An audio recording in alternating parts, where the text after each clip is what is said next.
Sentire Media. Welcome to the Stop Italian Sounding podcast, uncovering authentic Italian food. I'm your host, Robert Campana, and join me as we delve into the rich heritage of genuine Italian food, exploring its legends, history, and traditions. Through important tips and insightful interviews with industry professionals, you'll gain a deeper understanding of authentic Italian food. Welcome back, everyone, to the Stop Italian Sounding show, uncovering authentic Italian food. So, we often talk about how to recognize, of course, real Italian food and beverage products so you aren't duped into buying Italian-sounding products, unless, of course, that's really what you want. As I mentioned many times before, about 2 out of every 3 products that are labeled as Italian outside of Italy are considered to be imitations.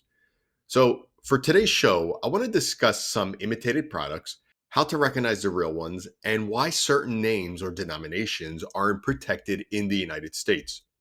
So, some of the most imitated products are, of course, cheeses like Parmigiano Reggiano, Gorgonzola, mozzarella, and ricotta, even though technically traditional ricotta isn't a cheese, but we could discuss this for another episode. We also have wines like Chianti, which is quite imitated. So, let's start with the cheeses. I think it goes without saying that Parmigiano Reggiano is the most imitated Italian cheese here in the United States and probably around the entire world. The Italian-sounding version will be called Parmesan here in the US. I should mention that in the European Union, the rights of the word Parmesan belong to Parmigiano Reggiano. But back to the United States. Parmesan is considered the Italian-sounding imitation here, and in order to recognize the authentic Parmigiano Reggiano, of course, you have to look for the dotted rind, the red and yellow PDO seal, and the official consortium logo. The Italian-sounding version will not have any of this. So you may be asking yourself, how is it even possible that Parmesan is allowed to be used as a name for the imitations? Well, the answer is actually quite simple. And the use of the word Parmesan was present for American-produced hard cheeses before the actual Parmigiano-Reggiano consortium was able to protect it as a trademark.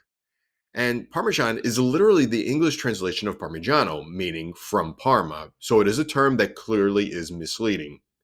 However, in the United States, there are companies that believe that Parmesan is a quote-unquote generic term, like, for example, pizza or apple. However, I clearly don't agree with this. I don't think that Parmesan is considered a generic term because it induces a consumer into associating the locally produced cheese with the real one. Again, if you want the real one, you have to look for the dotted rind, the red and yellow PDO seal, and the official consortium seal. Anyway, my next example is very similar. We have Gorgonzola.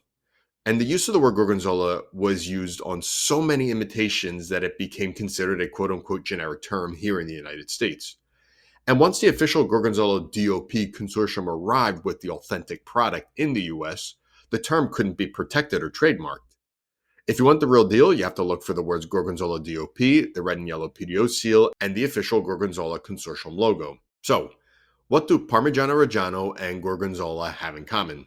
Well, they're both cheeses that have a strict connection to a specific geographic territory due to tradition, history, terroir, and know-how.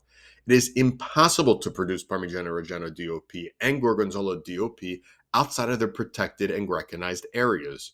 The fact that there are words and names used in the US to trick the consumer into associating the imitation with the real deal, in my personal opinion, should not be allowed. So these 2 examples are a little different than the next 2 examples I'm going to give you. And next we have mozzarella and ricotta. So while it is true that there are a lot of Italian-sounding imitations of mozzarella and ricotta in the US, they are quite different from Parmigiano Reggiano and Gorgonzola because mozzarella and ricotta are not products linked to a specific geographic location. They are considered more quote-unquote generic terms like the word pizza or apple, and therefore can be produced anywhere. However, the second you specify designation of origin, like, for example, mozzarella di bufala campana, in this case, it could only be produced in the Campania region of Italy.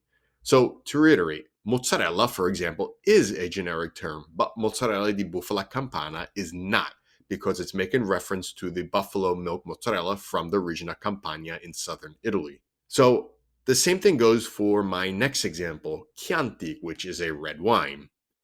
There's a lot of Italian-sounding Chianti in the United States. However, in my opinion, like I mentioned before, it should not be allowed because it is making reference to the geographic area within Tuscany, and real Chianti is protected within the European Union due to history, tradition, terroir, and know-how.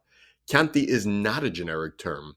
The word wine, however, is, and obviously can't be protected. So, anyway, as we wrap up today's show, we talked briefly about the use of generic terms and the use of terms that are designations of origin.